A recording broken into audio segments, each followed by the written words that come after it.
Good morning, ladies and gentlemen, and welcome to the Gaming Innovation Group Software PLC investor presentation. Throughout this recorded presentation, investors will be in listen-only mode. Questions are encouraged. They can be submitted at any time via the Q&A tab that's just situated on the right-hand corner of your screen. Please just simply type in your questions and press send. The company may not be in a position to answer every question it receives during the meeting itself. However, the company can review all questions submitted today and will publish those responses where it's appropriate to do so. Before we begin, we would just like to submit the following poll, and if you could give that your kind attention, I'm sure the company would be most grateful. And I would now like to hand you over to CEO Richard Carter. Richard, good morning, sir. Good morning and welcome to our first quarterly results presentation as a standalone listed business. I'm Richard Carter, Group CEO, and joining me on the call is our Group CFO, Phil Richards. Now, before we dive into the results themselves, I'd like to take a minute to provide some background information on our business. GiG was founded in 2012 and has grown to become one of the leading iGaming and sportsbook technology providers, employing over 450 people with offices in Malta, Spain, and France. As a SaaS-based business, we have over 30 global platform licenses, a TAM of close to 30 billion, and we work with over 70 brands worldwide, with considerable scope to expand that footprint. And I'll come back to that and talk about that later in the presentation. Now, more recently, we successfully listed the business on the Nasdaq First North Premier Growth Market in Sweden. And I'm very excited about our prospects as a standalone listed business with full autonomy and control that gives us over our future. Now let's turn to our business today and talk a little more about our market leading solutions. GiG has 4 key iGaming software solutions, which we can deploy either individually or as part of a total turnkey solution, creating multiple revenue touch points with our customers. As our 4 key products include our market-leading iGaming platform, CoreX, our sportsbook offering, SportsX, the group's AI and machine learning-based tools, DataX and LogicX, and finally, the newest member of the GiG family, our sweepstakes product, SweepX, which is already gaining strong market traction, with 5 contracts or heads of terms already signed. All of these solutions integrate seamlessly with one another and provide our customers with one of the most sophisticated and comprehensive iGaming engines in the marketplace. We're able in this way to differentiate our business from our competitors by the breadth of our product portfolio, secondly, the number of markets our products cover, and thirdly, our speed to market, which I'll touch on upon our operational highlights. Turning to our third quarter operational highlights. There's no question that our stock market listing has been a major milestone for the business. I firmly believe that our enhanced profile, capital structure, and the greater autonomy that this has yielded will reinvigorate our business, creating a platform to enhance our broader go-to-market strategy, which places our unique product set at the heart of everything we do. Pleasingly, our underlying financial performance is developing in accordance with our strategic plan, with underlying revenues up 26% to 7.3 million. I will leave Phil to cover our financial performance in greater detail later on in this presentation. Not only have the foundations been set for growth from our existing base, but we've also secured a number of new mandates, including with Betson, via its Inca brand in Peru, and with Primero, a market-leading US developer of innovative skill-based games. This growth continued beyond the end of the quarter with 2 significant contracts signed, with the Philippines and 1 in Europe. All of this is underpinned by the continuous growth in both the quantity and quality of our business development pipeline, which stood at over 60 million at the end of September, with over half of this at the commercial stage. Moving now to what has been a busy commercial quarter for the business. We signed 3 new customer agreements in the period, in addition to agreeing 5 binding heads of terms, which we expect to onboard by the end of the year. In the UK, we extended our reach, signing a new long-term agreement to power the BetZone brand, deploying our CoreX, LogicX, and DataX applications, a great example of how we can land and expand our offering with established brands. As I've already mentioned, our new business pipeline now stands at over 60 million, and we remain confident of a high conversion rate on these prospects. As noted in the previous slide, we were able to sign 2 significant new long-term agreements following our Q3 period end.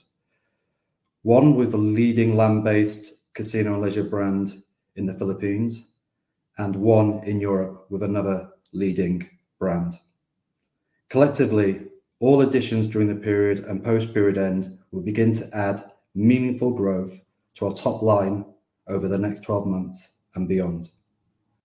Looking now at our strategic objectives in a little bit more detail, there's no question that our recent stock market listing will generate significant opportunities to enhance our business, and to that end, we are focusing on 4 key strategic growth drivers.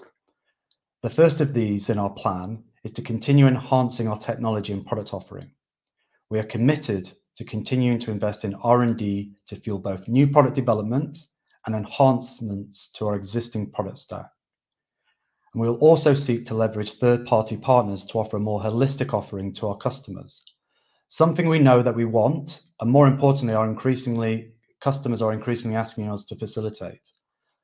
Another one of our key objectives is to improve our operational execution and focus. In broader terms, this means embracing a more data-driven culture internally, streamlining and refining our processes where possible, and ultimately lowering our cost to serve for existing customers while delivering for new customers. This is more about exploring and integrating new ways of working and using the latest technologies to drive greater levels of efficiency across the business. Expanding into new markets with a focus on profit is our third key strategic driver. This is a key target for me and one of the main reasons why, as a standalone business, we can do more to identify the new mandate opportunities and broaden our footprint globally. I believe that there are some great opportunities in newly regulating and already licensed markets, and we could most certainly do more across Europe and LATAM with both established and nascent brands. Pleasingly, SweepX, our social casino sweepstakes platform solution, is already making solid progress in the US, and we are actively pursuing further commercial deals across what is beginning to become a significant growth market. That leads us nicely onto our final strategic driver, an increased focus on new business growth. We have already restructured our sales team and are refocusing our go-to-market strategy, which has already come to fruition. However, there is of course much more we will be doing over the coming months. To that end, we are reiterating our guidance today for 2025, in which we forecast to deliver at least 44 million of revenue and at least 10 million of EBITDA.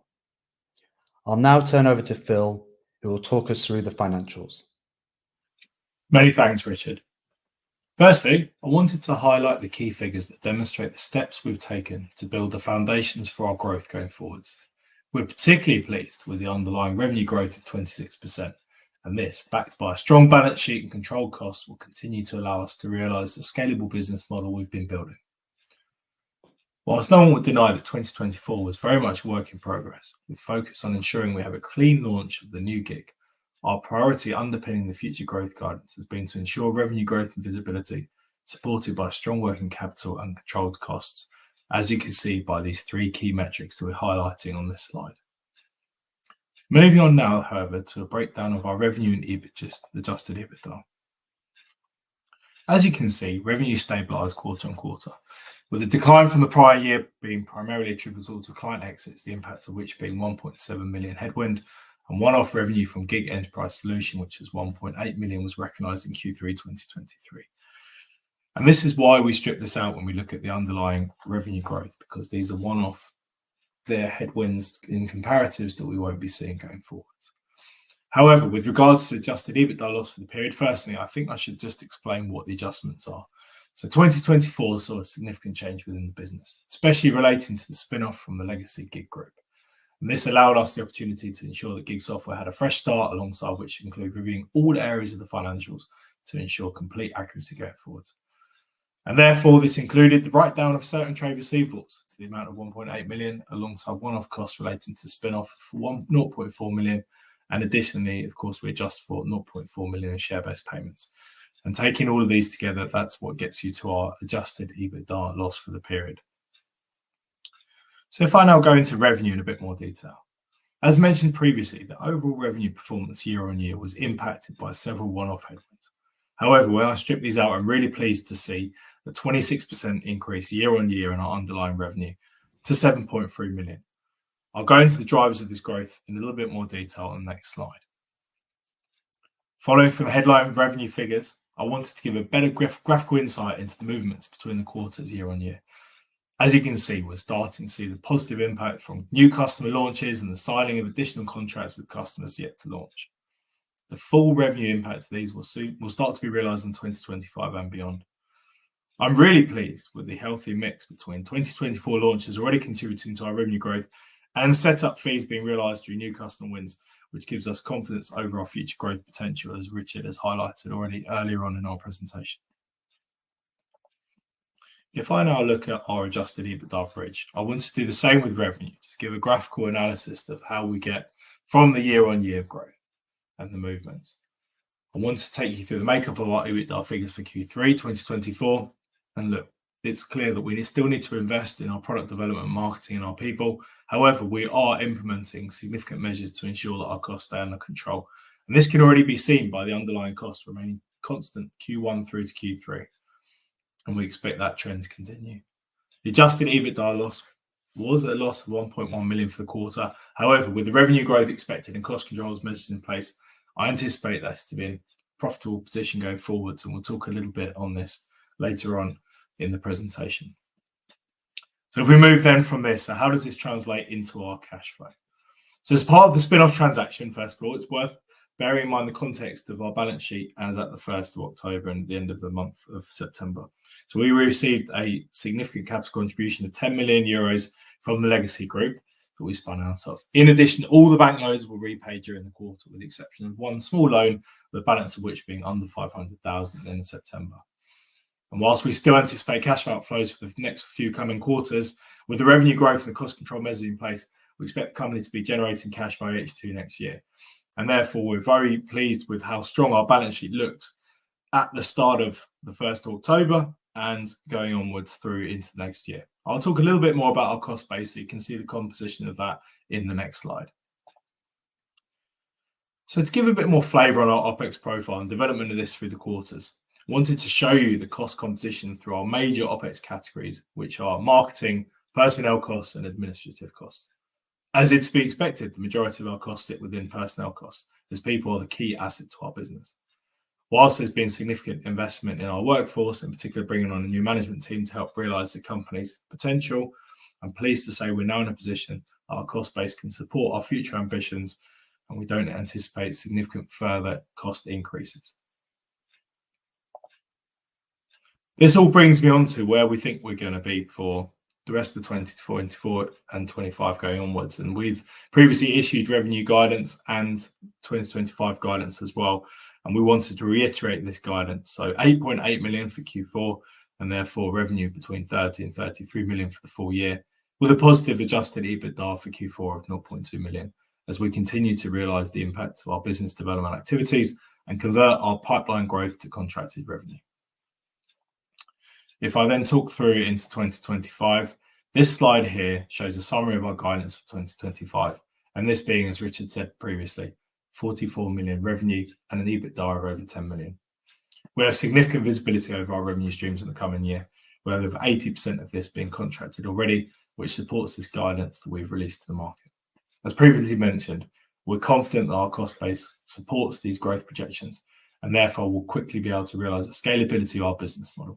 The focus will, of course, be on cash generation, and this will be a key metric for us during this period as we look to both generate profitability, cash, and revenue growth throughout 2025. Now back to you, Richard. Thank you, Phil. So, to summarise, the listing has given us greater control over our own destiny, which we are now beginning to fully leverage as we aim to deliver long-term growth and shareholder value.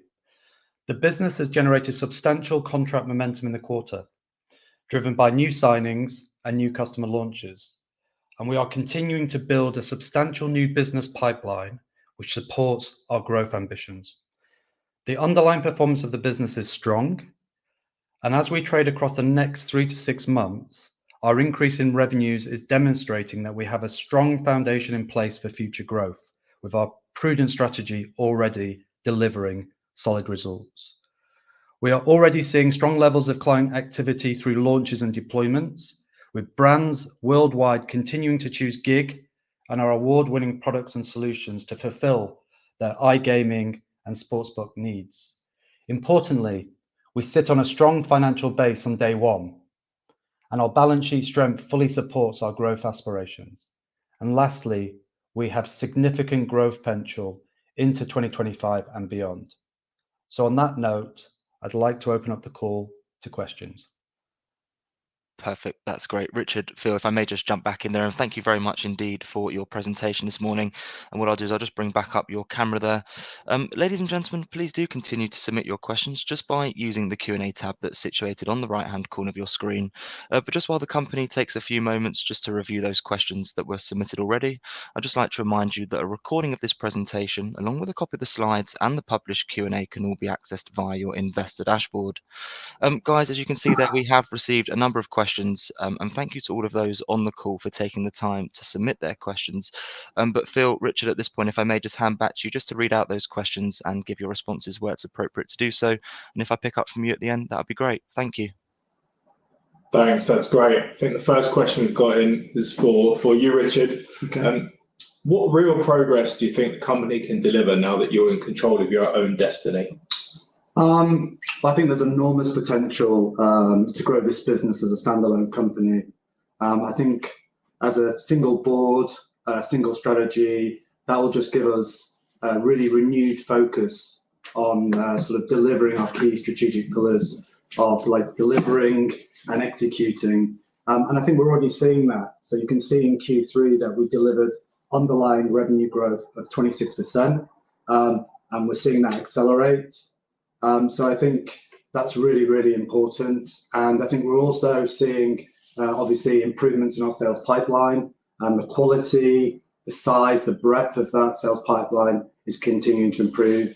And as we continue to execute, I think we'll continue to see those key metrics improve. Thank you. So the next question I've submitted, what does the 50 million asset impairment relate to, and why have those assets declined in value so much? So I'll take that if that's all right, Richard. So as part of our spin-off from the Legacy Group, we undertook an exercise to review our balance sheet and clean this up as much as possible in preparation for our listing.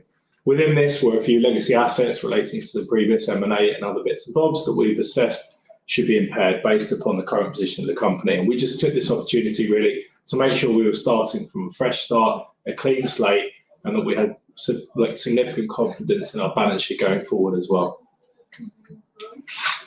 So we've got our third question here, one for you, Richard. You've highlighted around 60 million of new business pipeline that's been built up by the end of the year. Could you please explain this a little bit more detail on how we should look at that figure? Yeah, sure. So basically, since I joined last year, our pipeline has sort of expanded from around 5 million to 60 million. And that's obviously been driven, as we've talked about before, about significant investment that we've made both in marketing and also in our business development team.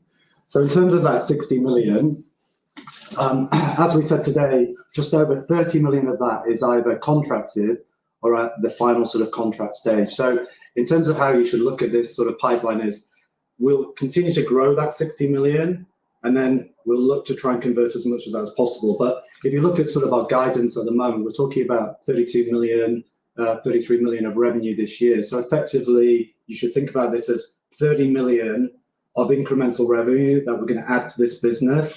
Now, obviously, there are some timing differences. So that 30 million is not going to drop next year because some of our clients are going to be who are signing and not launching until later next year.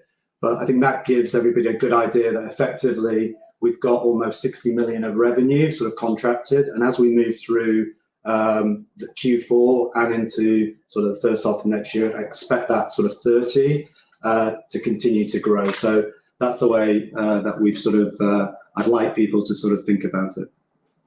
I guess that actually leads quite nicely on to the next question, which has been submitted relating to the revenue model. And so the question is, how much of your revenue is SaaS-based, and what's the quantum of that figure that recurs on a regular basis?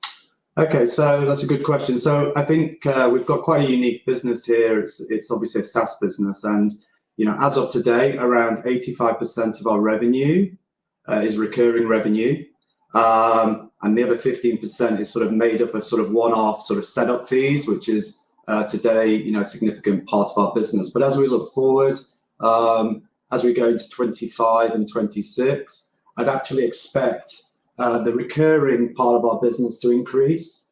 So I think, a good sort of metric and guidance for us would be looking to, as we grow the business in 25, for that recurring element to be going towards the 90%, early 90s. And then in 26, I think we could probably see that getting up to sort of the 95%. So that's how I'd be thinking about it. Perfect, thank you. And now we have a question on costs here, which is, should we expect operating expenses to fall as you refine your operational base? I mean, look, we will always continue to invest in our product development. That's key. We need to be at the cutting edge, at the forefront of the market, and therefore technology, we need to keep the pace with that as well. However, as we discussed during the presentation as well, we expect our cost base to sustain the revenue growth to remain constant going forwards, and therefore we can realise the sustainability in the margins that we think this business should be generating. There's another one here for me, and actually this is a theme with a couple of other questions relating to our balance sheet and potential, do you see any expectation for fundraising in 2025? So I might take that as well, Richard, if that's okay. So, as we discussed, one of the exercises was to make sure that we were starting off the sort of new phase of life, as it were, with a very strong balance sheet, well capitalised and ready to support our growth projections. So we're very confident that our balance sheet supports these growth projections with no additional need for further cash injections, and we're expecting to be cash generative by H2 2025. I think it's worth pointing out as well that over the coming few months, we are expecting further cash inflows relating to part of the spin-off transaction as well, which will further strengthen our balance sheet and put us in very good position going forward. So short answer is no, we're not anticipating raising any external financing to support our growth plans. So if I go now to a couple of other questions. So one here for you, Richard. Is Gig leveraging artificial intelligence or machine learning to enhance customer experiences or improve operational efficiencies? Yes, we are. When I joined the company last year, we had a part of the company which we call Gig Logic, now called Logic X. And this, at the heart of it sits AI, machine learning, and it helps basically our operators to operate their business more efficiently in real time. And it's a real significant differentiator for us. And I think that's one of the reasons why you've seen our pipeline grow significantly, because it's one of the core parts of our product offering that most of our competitors don't have. So yes, we are using it. We will continue to invest there, and it will be a bigger part of our story and our business going forward in 2025, definitely. Thank you. So another question, are there any new partnerships in the pipeline? Yes, there's a lot of partnerships in the pipeline. I mean, as we announced today, we've signed 2 very significant new partnerships since the period end. We're in final negotiations with multiple new significant partnerships where we've entered recently material in terms of our group average size clients, RFPs, and that's what makes up this 60 million pipeline, which continues to grow. So it's a key focus of our business, and yes, we're definitely in lots of new agreements, and we'd expect to sign them over the coming months. Thank you. There's one here on M&A. Are there any plans for acquisitions to accelerate growth? And if so, which areas would be of interest? No, I mean, M&A is definitely not something that we're discussing right now. I think, it's really important that we just continue to execute on our key strategic pillars, to grow the revenue, grow the EBITDA, grow the cash flow. That's the real focus. None of me or the team want to be distracted from doing that. But obviously, I think as we get through into 25, we deliver on the top line and bottom line. Then I think, as everybody knows, this industry is consolidating, and I think, the M&A discussion will probably become more relevant and pertinent probably, this time next year, but not right now. I mean, our focus is just delivery. There's one here about customer churn, saying that underlying growth 26%, you're still affected by old customers churning. When will this effect mute out and have the churn level stabilise? Yes, in terms of the final part, yeah, churn has definitely stabilised. I think we're effectively almost through the end of that, aren't we? I think, it was a tiny amount in this quarter. So I think we're through those legacy issues, and that's obviously, dramatically held the business back. I think if you go back to the Q2 presentation, we showed what a big impact that was having on the business. So in terms of going forward, quarter on quarter, the drag becomes almost zero. We don't expect going forward for that to impact our business. In terms of the other part of the question was relating to stabilisation of churn levels. So I mean, churn levels, are virtually zero. So I'm not saying that it's going to be zero going forward, but in terms of the overall context of our business, I don't see it having a major impact. Thank you. There was a question here about sales, sort of refreshing the sales strategy and whether we've made changes in the sort of makeup of the sales team, whether there have been any sales staff replacements or change of incentives, if you wouldn't mind just... I mean, from almost 12 months ago, I mean, we've got a whole new sales team, a whole new sales strategy, a completely refreshed, differentiated product offering, new C-level team, new way of working, being able to deliver now on time. So, I mean, all of these little things all add up. And sort of that's what's, I think, the big changes, and all of that contributes to, where we are in terms of the sales pipeline and where we are in terms of, the recent deals we've announced and signed. We expect to see continuous momentum here. And we expect, as I've said already, that, we're already talking to bigger customers with more geographic reach, and, we'd expect that to continue. And that's all down to all of the sort of, all of those key elements that I've just highlighted. Thanks, Richard. There was one for me about a little bit more detail around what additional cash flow we're expecting to see in. So effectively, there were a few balances that, as at the end of 30th of September, we just needed to finalise with Gen2, and therefore we are looking to settle those balances over the next few months. And that's going to be helpful to our balance sheet and our cash balance going forward as well. So those are, it's effectively just settling out the true up between what happened with the spin out. Perfect.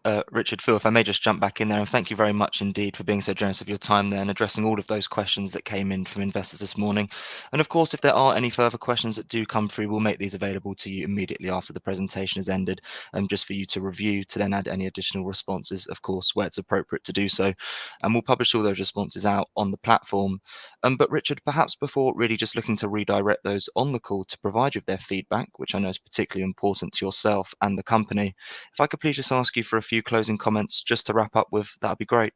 Yeah, sure. Well, just let me finish by just thanking everyone for joining us this morning on our Q3 earnings call, and thank you for all those questions. And we really look forward to delivering over Q4 and updating you on further progress in February, where we're going to report our Q4 numbers. So thank you for joining us this morning. Perfect. That's great. Richard, Phil, thank you once again for updating investors this morning. Could I please ask investors not to close this session, as you'll now be automatically redirected for the opportunity to provide your feedback in order that the management team can really better understand your views and expectations. This will only take a few moments to complete, but I'm sure will be greatly valued by the company. On behalf of the management team of Gaming Innovation Group Software PLC, we would like to thank you for attending today's presentation. That now concludes today's session. So good morning to you all.